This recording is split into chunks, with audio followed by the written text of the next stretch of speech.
Aujourd'hui, c'est mousse au chocolat.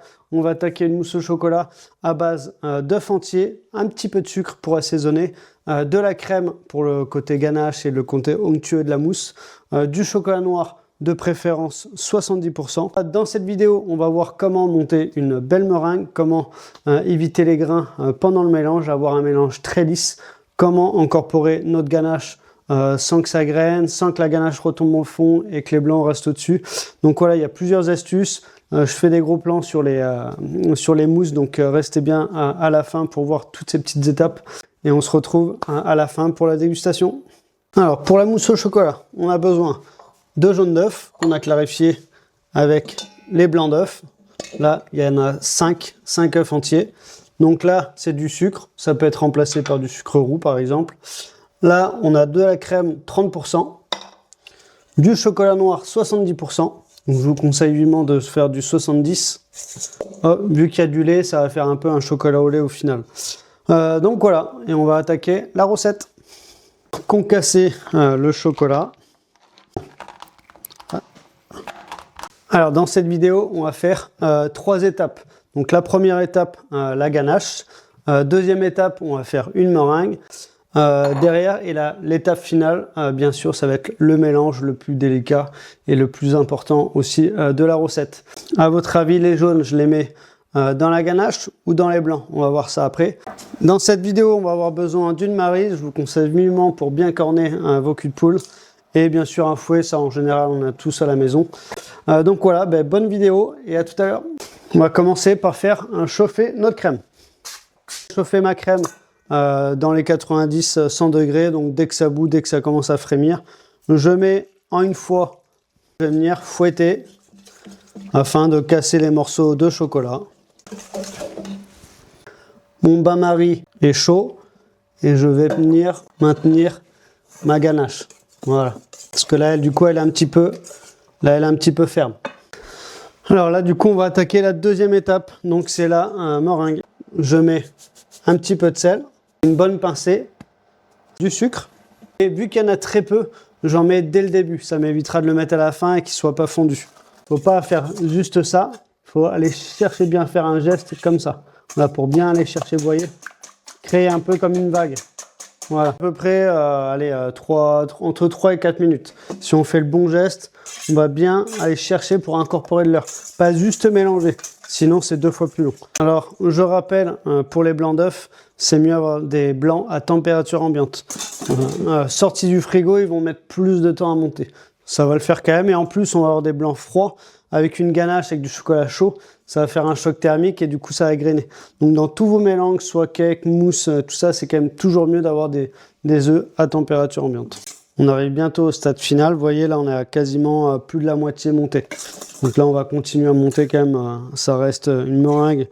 Et elle va pas prendre beaucoup plus de volume. Par contre, il faut qu'elle soit beaucoup plus ferme. Sinon, dès qu'on va mettre la ganache, ça va retomber direct. Les œufs sont montés, vous voyez. On pourrait même le retourner, ça tombe pas. Donc, ouais, et à partir de là, ça va commencer à grainer. Donc là, à partir de là, je mets mes jaunes d'œufs.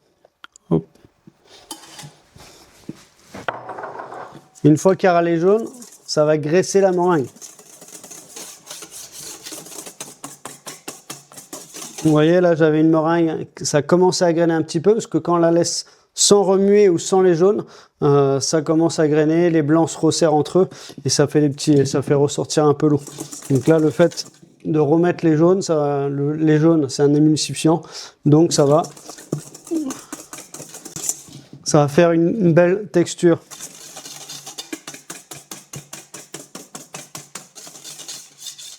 Là, du coup, il n'y a pas de risque que ça retombe. Voilà, c'est quand on va ajouter le chocolat qu'il y a un risque que ça retombe. La ganache, là, on appelle ça tranchée. Donc là, c'est qu'elle est trop froide. C'est dans les 25 à 27 degrés. Donc voilà, là, je l'ai réchauffée. Vous voyez, tout à l'heure, elle était dans les 25 à 27. Là, je l'ai réchauffée pour être entre 40 et 45. Vous voyez, pour un mélange de mousse, là, la texture bien lisse, un peu pâte à tartiner. Avant de faire votre mousse au chocolat, enfin d'incorporer vos blancs, il faut vraiment que la texture soit comme ça. Donc là, on va attaquer le mélange final. Donc voilà, on a notre meringue avec nos jaunes d'œufs et un petit peu de sucre et une pincée de sel. Et là, on a notre ganache réchauffée entre 40 et 45. Donc voilà. Vous avez vu tout à l'heure, si on était trop froid, ça tranchait, ça faisait une ganache bizarre. Et en dégustation, ça sera vraiment pas bon. Donc là, ma ganache est dans les 45. Ma mousse, donc je vais ajouter la moitié. Hop là. Voilà, j'ai ajouté la moitié. Et là, je viens chercher le bas et racler le bord et remonter. Voilà, comme ça. Je commence au fouet et après, je vais finir à la maryse délicatement. Hop, voilà. On tourne en même temps le fouet. Vous voyez, là, c'est le pré-mélange. J'ai mis la moitié dedans. Je viens corner, vous voyez, comme ça. Je viens corner. Voilà. Et là, vous voyez, j'ai un mélange homogène, enfin, quasiment. Donc là, j'enlève mon fouet. Je vais finir à la maryse. Donc voilà, j'ai ma maryse là. Vous voyez, je corne bien pour pas qu'il y ait de gros morceaux de chocolat tout au fond. Je vais bien aller chercher au fond, voilà. Parce que si on fait à la cuillère, vous n'aurez pas un super mélange, il y aura toujours du chocolat au fond. Ça va être galère à la maison, donc je vous conseille vivement d'acheter une maryse. Là, on vient mettre le deuxième partie des blancs d'œufs, avec les jaunes bien sûr. Donc je pars du centre et je viens relever comme ça. Hop. Voilà le geste à avoir pour une mousse au chocolat. Là, on y va délicatement, parce que si j'y vais trop brut, ça va retomber. Donc, je rappelle, le chocolat était dans les 40 degrés. Voilà. S'il est trop chaud, ça va faire retomber l'appareil. S'il est trop froid, c'est pareil aussi. Donc, le but, c'est d'avoir un entre-deux. Là, vous voyez, je suis peut-être un peu chaud. J'étais dans les 43, 44. Je pourrais descendre à 40 sans problème, vous voyez. Hop, voilà. La mousse est prête. Là, elle est liquide, mais une fois après avec 5-6 heures de frigo. Voilà, la mousse est terminée. On va pouvoir mettre dans les verrines.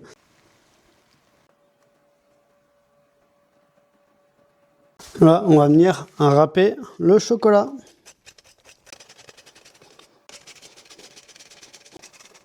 Mousse au chocolat avec une finition juste chocolat râpé en copeaux. Alors, c'est l'heure de la dégustation. On va déguster les mousses intenses au chocolat noir. Donc, je vais vous dire ce que j'en pense. Voilà, une mousse qui a été faite hier après-midi. On va déguster ça. Vous voyez la texture déjà. Voilà, une texture très légère, mais en même temps assez onctueuse. Vu que c'est une basse ganache, c'est assez onctueux. Moi, j'aime bien parce que moi, je suis chocolat. Et si il y a un peu plus d'enfants à table, donc n'hésitez pas à mettre moitié chocolat, moitié chocolat noir. Voilà, on vient de terminer la mousse au chocolat. J'espère que ça vous a plu. N'hésitez pas à liker, à partager, à vous abonner. Ça permettra de me soutenir et avoir encore plus de recettes à l'avenir. Donc voilà, c'était un plaisir de vous transmettre cette recette. Et puis à très bientôt pour une nouvelle vidéo. À bientôt. Ciao. Okay, let's go.